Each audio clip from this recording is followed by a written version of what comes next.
And I think there's a space for an emotionally regulated person to still convey, I'm really disappointed that you haven't gotten this done. Oh, then that seems really mean. Why is that mean? So, I mean, maybe that's the thing of like, it's figuring out how to, like, we swing from how to, like, again, we didn't have CEO, like, we didn't have conflict training. And so there's how we want our innate wants to respond. Our and we're like, "Nah, that's not professional nor like appropriate." So then the appropriate response then still feels really harsh. And so like we go to like, oh, that's okay. Like we'll just role play again or like this or that. And so maybe that's part of the issue is that like we don't have conflict resolution training on what the appropriate thing is. You know, with my husband, I could I could honestly say to my husband, like, it'd be like, okay, I can't tell him. I'm so sick of like, da da da. I'd be like, no, no, no, no. Like, I could be like, hey, it really disappoints me when you don't put your shoes in the basket. I know it feels like a small thing, but like, I feel like I've communicated this multiple times. And when you don't do this, it makes me feel like you don't care. I can have that conversation with my spouse.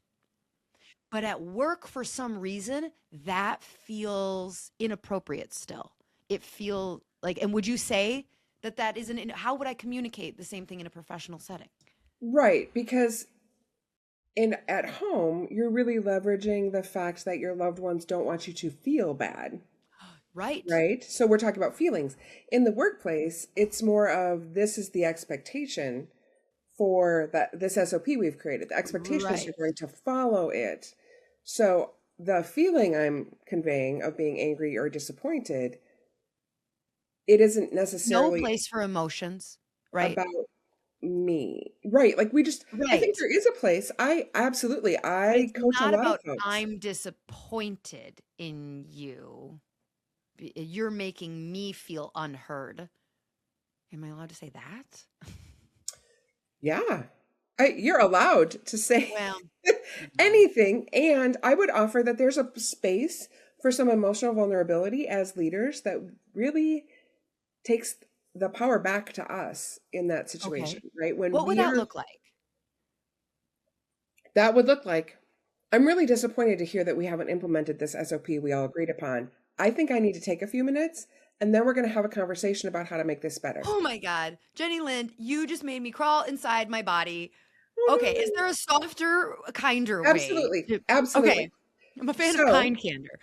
kind. Well, in all fairness, it's funny you bring that up because my kind of motto when I've been leading teams is clear is kind. Mhm. So I don't want to just be nice. I struggle with that word sometimes because it leads us to that place where we're not direct and clear Mhm. about the expectations. And then it's unkind because although I've been nice, I haven't actually provided enough structure for people to choose to be successful. Yeah. I don't know how that resonates with you. No, it does. It does. So I absolutely lean more towards I care about you. You're on my team because I think you're fantastic, right? And I like my favorite motivational interviewing is affirmations because I was on a team for a while that were so spectacular affirmations. They really made me raise the bar. Because sometimes when I was a leader in leadership roles, I was like rah rah leader. Oh my gosh, I'm so glad you're here. Thank you for coming to work today. Right? Like, You even showed up on time. Yay! yay! Right? Because sometimes the bar was that low and we just needed everybody to show up to get work done. Uh-huh.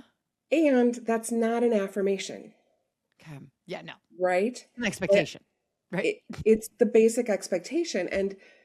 And so I had to move away from just being positive and putting on the positive face to trying to be more authentic and genuine.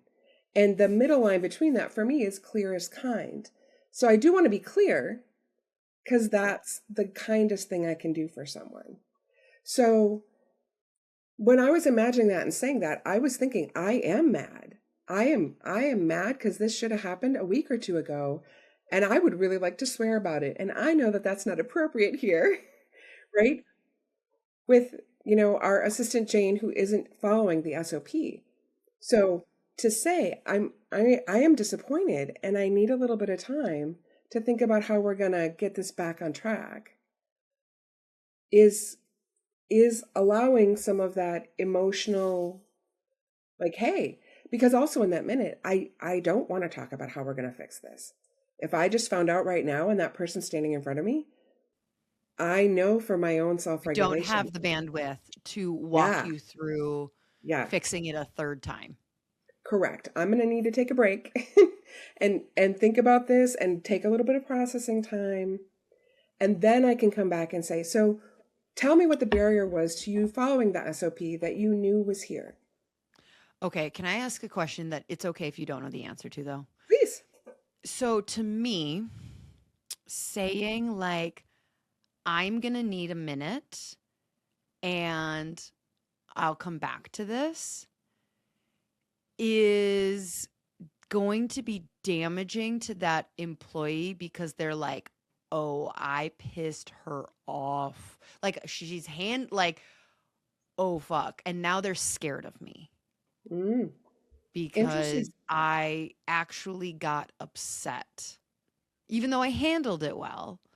Like, the fact that I like needed a minute to cool down still shows weakness in my leadership. Mm, that's so interesting. I think my theory, my practice is that powerful pauses are powerful and it's always okay.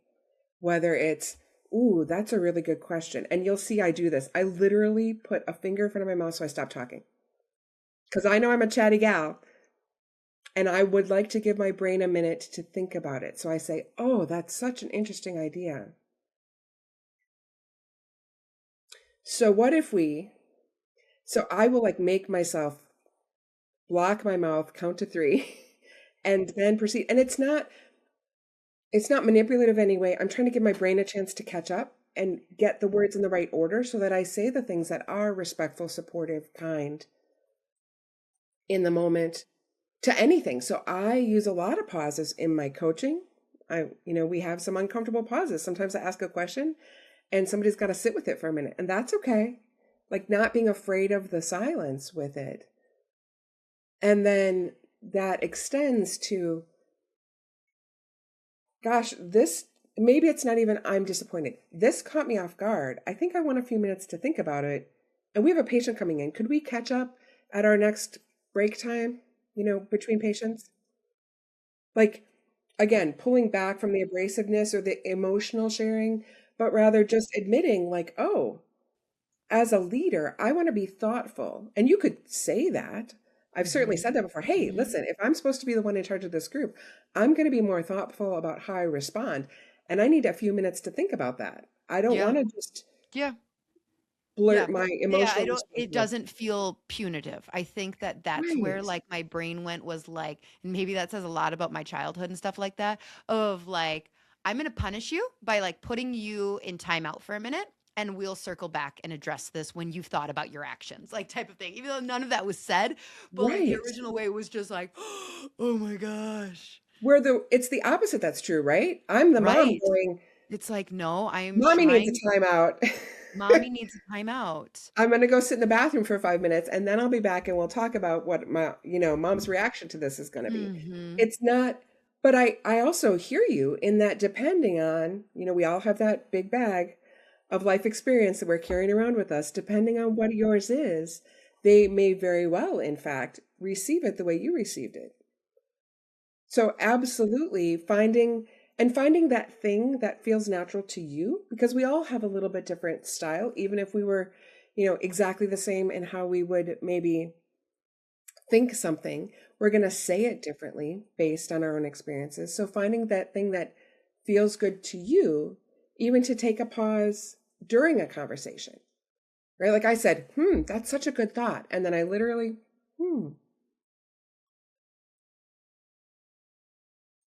Yeah. So as we think about that further, what are the repercussions that we're not thinking of that could be negative here, right? Like, because maybe I've thought of a couple things and I'm like, I'm having feelings that your idea has the It's a nugget dumb of idea. goodness. No, it's got Wow, like a I nugget think I of could use a goodness. lot more pausing in my life. Yeah, maybe.